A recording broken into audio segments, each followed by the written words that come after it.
जिस समाजवादी पार्टी पर बहन जी, जिस समाजवादी पार्टी ने बहन जी पर जानलेवा हमला किया था, तो बहन जी को कौन सी ऐसी मजबूरी थी जो समाजवादी पार्टी से उसमें तालमेल किया था। तो ये सब राजनीतिक हथकंडे हैं, राजनीतिक तिकड़म है, साजिश है। पहली बात तो माननीय मुख्यमंत्री जी को इस प्रकार की भाषा बोलनी ही नहीं चाहिए। अगर भारत देश का किसी दूसरे देश से कोई बात है तो इसके लिए केंद्र की सरकार अफित होती है, और केंद्र में भी भाजपा की ही सरकार है। माननीय मोदी जी देश के प्रधानमंत्री हैं और साथ ही साथ विदेश मंत्री भी होता है।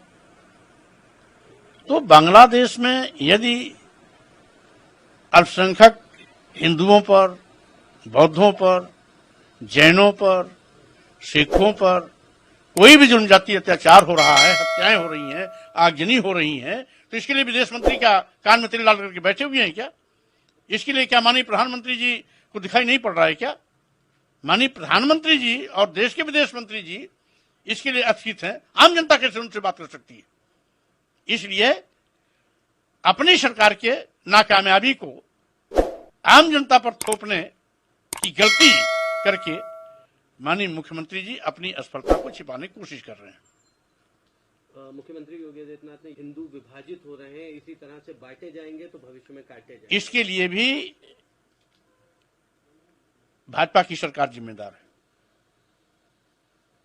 आज भाजपा की सरकार में जिस तरीके से अनुसूचित जात, अनुसूचित जनजात, पिछड़े वर्गों के साथ सौतेला व्यवहार हो रहा है, आरक्षण पर डकैती डाली जा रही है, मनमाने तरीके से आरक्षित पदों पर सामान्य वर्ग के लोगों को नियुक्ति पत्र दिया जा रहा है, अंधा बाटे रेवड़ी अपन अपन को दे करके जिस तरीके से आरएसएस के लोगों को बड़े बड़े पदों पर स्थापित किया जा रहा है, ये कौन नहीं जानता है कि बांटने वाले लोग आज दूसरे पर बांटने की जोहमत कर रहे हैं। वोट लेने के लिए हिंदू और आरक्षण पर डकैती डालने के लिए हम हिंदू नहीं हैं। हमारे आरक्षण को खत्म कर रहे हैं, उसमें हम हिंदू नहीं होते क्या? अनुसूचित जाति, अनुसूचित जनजाति और पिछड़े वर्ग का उस व्यक्ति उसमें हिंदू नहीं होता। जब आरक्षण लागू करने की बात आती है और जब वोट लेना होता तो हिंदू हो जाता है। बांटता कौन है? तो आज जो लोग समाज को बांट रहे हैं वही समाज को बांटने के नाम पर रोना रोना बंद कर दें। पहले अपने को पाक साफ बनाएं, पहले खुद की सोच में परिवर्तन लाएं, तब दूसरों को उपदेश दें। दूसरी बात, यदि कांग्रेस ने आज सपा का समर्थन किया तो 96 में माननीय बहन जी ने भी कांग्रेस से समझौता किया, तो 95 के बाद 96 आता है। यदि 95 में कांग्रेस ने यह पाप किया था तो माननीय बहन जी को 96 में बहुजन समाज पार्टी के कांग्रेस से तालमेल नहीं करना चाहिए था। और फिर आज इसके पहले वाले लोकसभा चुनाव में, 2019 के लोकसभा चुनाव में जिस समाजवादी पार्टी पर बहन जी, जिस समाजवादी पार्टी ने बहन जी पर जानलेवा हमला किया था, तो बहन जी को कौन सी ऐसी मजबूरी थी जो समाजवादी पार्टी से उसमें तालमेल किया था। तो ये सब राजनीतिक हथकंडे हैं, राजनीतिक तिकड़म है, साजिश है। और जब माननीय बहन जी ने खुद उसको जस्टिफाइड कर दिया, समाजवादी पार्टी से समर्थन से तालमेल करके, गठबंधन करके 2019 के लोकसभा चुनाव में, तो अब गड़ा मुर्दा उखाड़ने का औचित्य क्या है? माननीय बहन जी का हम सब सम्मान करते हैं क्योंकि उन्होंने बहैसियत मुख्यमंत्री उत्तर प्रदेश की शान में 4 चांद लगाए। आज राजनीति के अखाड़े से बहन जी बाहर मात्र इसलिए हो गई हैं कि उन्होंने खुद बाबा साहब डॉक्टर अम्बेडकर के मिशन को छोड़ा, मानवर कांशीराम के सामाजिक परिवर्तन के आंदोलन से दूरी बना ली। यही कारण है कि जनता ने भी उनसे दूरी बनाई। अगर माननीय बहन जी को कुछ करना ही है तो बाबा साहब डॉक्टर अम्बेडकर के मिशन के रास्ते पर वो फिर वापस आए और मानवर कांशीराम का जो सामाजिक परिवर्तन आंदोलन था उसको लेके आगे चलें।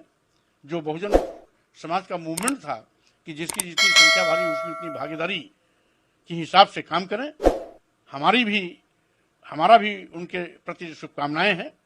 लेकिन जिस तरीके से ट्वीट के माध्यम से बात किया है, अगर यही सच है कि 95 में समाजवादी पार्टी ने उन पर जानलेवा हमला किया, तो हम लोगों ने उसका मुखर विरोध भी किया था। लेकिन 96 में कांग्रेस से तालमेल क्यों किया? अगर समाजवादी पार्टी को उसने सहयोग किया था तो 96 में कांग्रेस से तालमेल क्यों किया? अगर समाजवादी पार्टी ने बहनी जी पर जानलेवा हमला किया था तो 2019 में समाजवादी पार्टी ने बहनी तालमेल क्यों किया? इसके साथ ही इस देश की 90% आबादी को उनका हक नहीं मिल पा रहा है। पिछड़े, दलित, अल्पसंख्यक, वंचित या पिछड़े इलाकों से जो आते हैं वो लोग पूरी तरह से वंचित हैं अपने हकों से। राहुल गांधी जी एक बार बोले होंगे, मैं तो रोज बोलता रहता हूं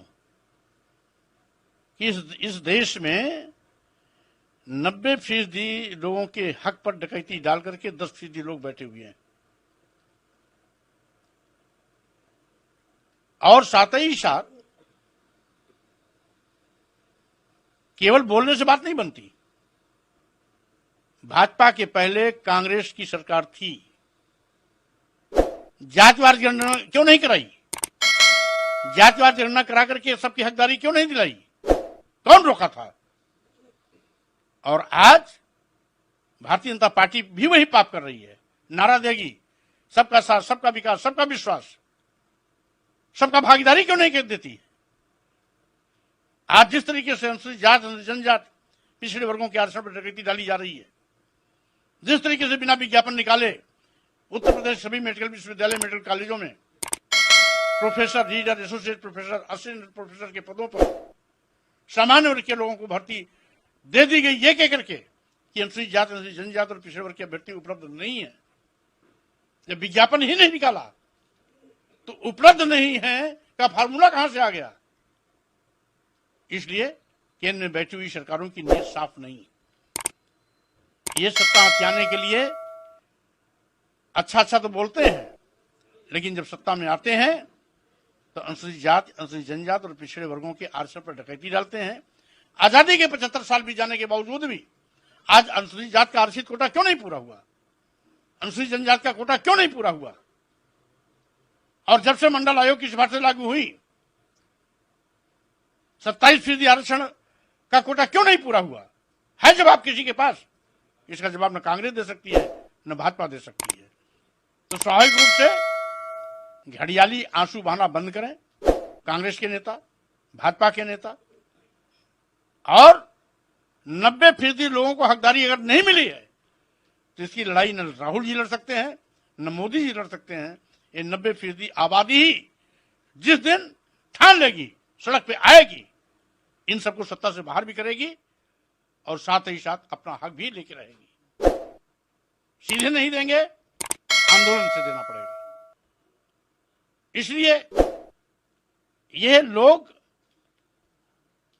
सस्ती लोकप्रियता हासिल करने के लिए हीरो बनने के चक्कर में मीठी मीठी बात तो करते हैं, लेकिन लंबे अरसे तक सत्ता में रहने वाली कांग्रेस ने आखिर आरक्षित कोटा क्यों नहीं पूरा किया? सबका साथ, सबका विकास नारा देने वाले, लक्ष्य लुभावने नारे देने वाले Bharatiya Janata party double engine की सरकारों ने अपनी सरकार में विशेष अभियान चला करके आरक्षण कोटा क्यों नहीं पूरा किया? आरक्षण कोटा तो आरक्षण कोटा पूरा करना तो दूर, 69,000 शिक्षकों की भर्ती में पिछड़ा वर्ग आयोग भारत सरकार ने आरोप लगाया, पत्र लिखा मुख्यमंत्री योगी जी को कि 18,000 आरक्षित पदों पर सामान्य वर्ग के लोगों को भर्ती दे दी गई और आरक्षित वर्ग के पिछड़े अनुसूचित जात के लोगों को वंचित कर दिया गया। आज double bench high court Allahabad ने अभी एक निर्देश दिया कि आरक्षण नियमों का पालन करते हुए 3 महीने के अंदर नई सूची पेश करें और आरक्षित वर्ग के वो अभ्यर्थी जो चयनित हुए थे, नियुक्ति पर से वंचित कर दिए गए, उनको तत्काल न्याय दिया जाए, नियुक्ति दिया जाए। अब देखिए सरकार इस पे क्या करती है। तो सही मायने में ये सब एक ऐसी डकैतों की टीम है जो आरक्षण पर साजिश के तहत डकैती डाल रहे हैं। अनुसूचित जाति के भी आरक्षण पर, अनुसूचित जनजाति के भी आरक्षण पर, पिछड़ों के भी आरक्षण पर। इसलिए अपने आरक्षण को बचाने के लिए, संविधान को बचाने के लिए, हकदारी के लिए अब ये 90% आबादी को सड़क पर निकलने की आवश्यकता पड़ेगी यदि सरकारें इसी प्रकार से पहाड़ा पढ़ाने की कोशिश करती रहेंगी।